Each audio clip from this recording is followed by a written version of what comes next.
With the Minnesota Vikings season over for now a week and a half, which feels like forever ago. Is it even a week and a half? I don't know. It's Saturday. So it's been almost 2 weeks.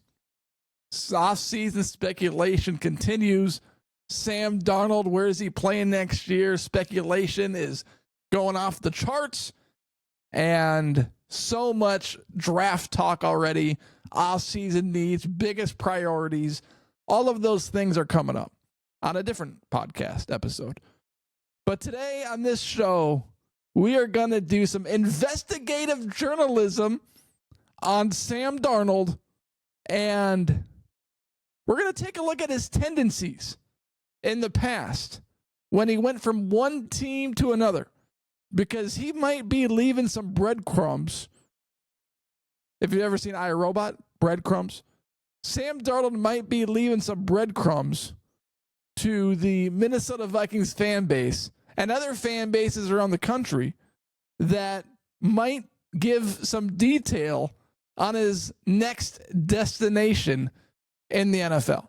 So Darnold has played 7 NFL seasons. He's bounced around between 4 teams, and now he wants his payday because he had a spectacular 35 touchdown, 12 interception season on the Minnesota Vikings this year, which, for reference, the Chicago Bears have never had a 4,000-yard passer and a 30 touchdown quarterback in a single season. So as poorly as Sam Darnold performed, he still performed 10 times better than any historical Chicago Bears quarterback, just for reference.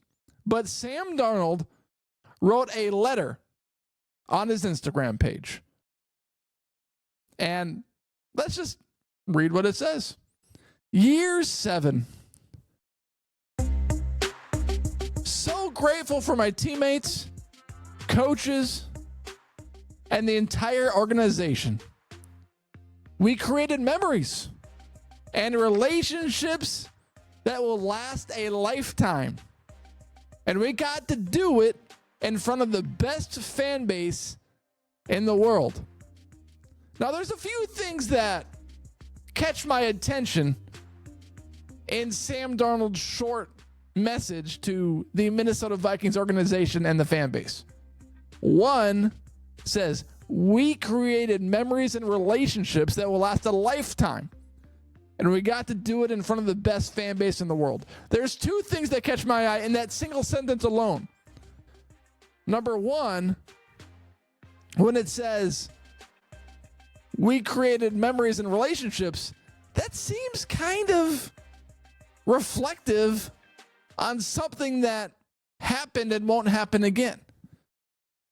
It seems like he's thinking back towards the season and is preparing to leave the Minnesota Vikings organization. Because let's be real about this, as we are. This podcast is 100% honest 100% of the time. Sam Darnold knows if he is coming back on the Minnesota Vikings next year.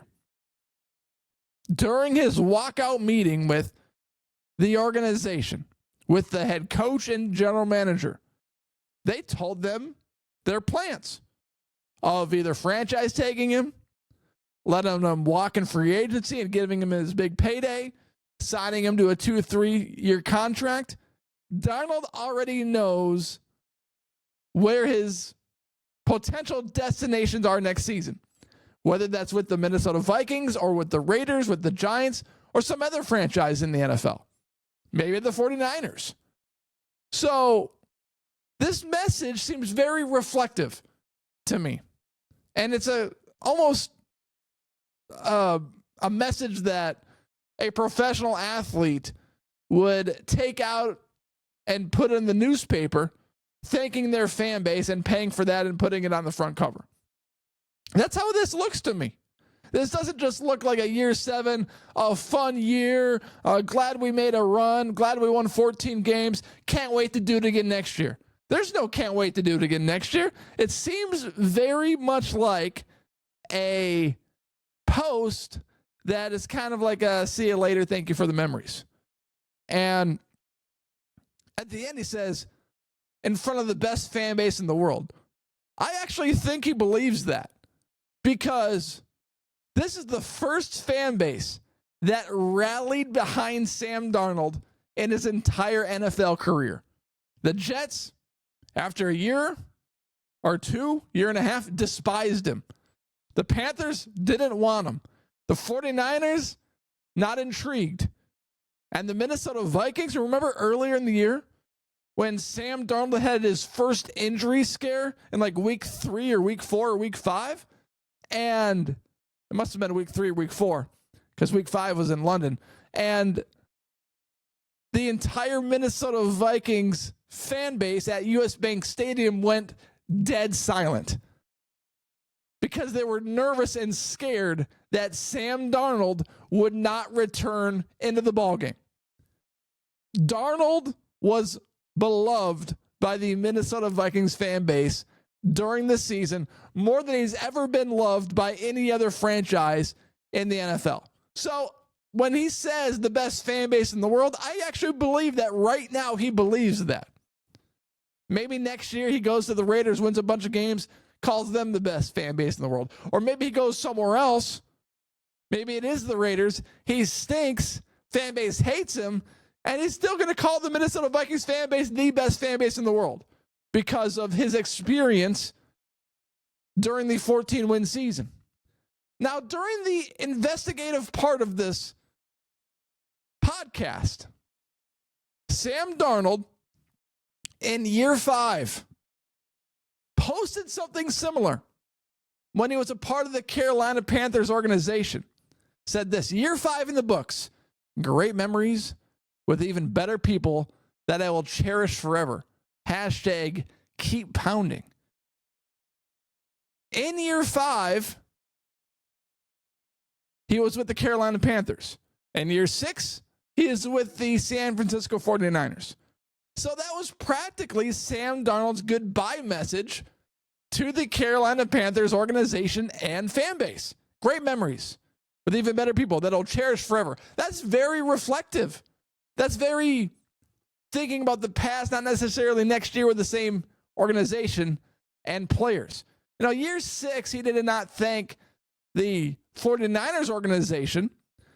So that might be a shot at my theory, but I don't think so. I think that because he was a backup with the 49ers, he didn't have to make a post like that. There's not a whole lot of memories to be made. You know, they went far, participated in the Super Bowl, but here's the backup quarterback. He didn't need to make a post. Let's scroll down a little bit further on Sam Darnold's Instagram page.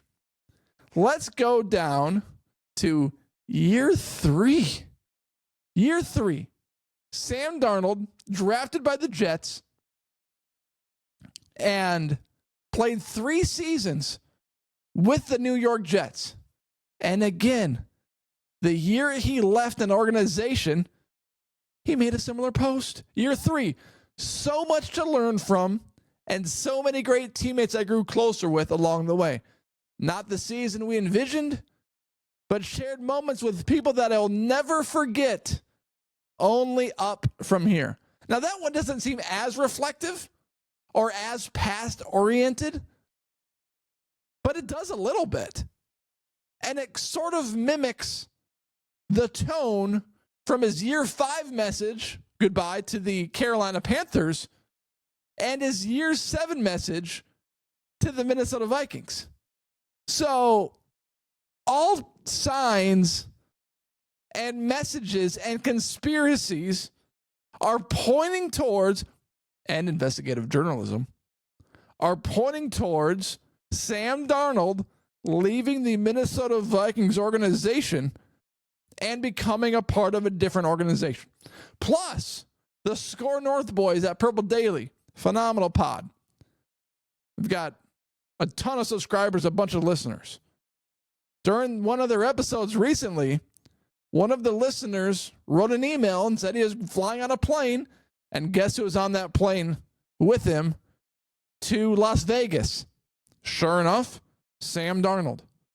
And right now, with Pete Carroll being the head coach at the Raiders, all of the speculation is that Russell Wilson and Pete Carroll, who've mended fences allegedly, are going to try to make it work again. And, there could be some interest there. But Pete Carroll, he didn't coach Sam Darnold, but he was the head coach at USC. So there's some connection there between Pete Carroll and Sam Darnold. They were a part of the same college at one point in time. So there is some connection there. And, people want to talk about the Russell Wilson connection. There's a Sam Darnold connection. He's flying to Las Vegas. It seems like that aligns. There's some investigative journalism happening here. We are going behind the scenes into Sam Darnold's social media tendencies. And I think that there is some realistic opinions here. I believe what I'm saying is true, that Sam Darnold knows that he will be a part of or will not be a part of the Vikings organization next year because of their meetings. And he kind of wrote a goodbye letter to the Vikings fan base that he called the best fan base in the world. He did that in year 5 with Carolina.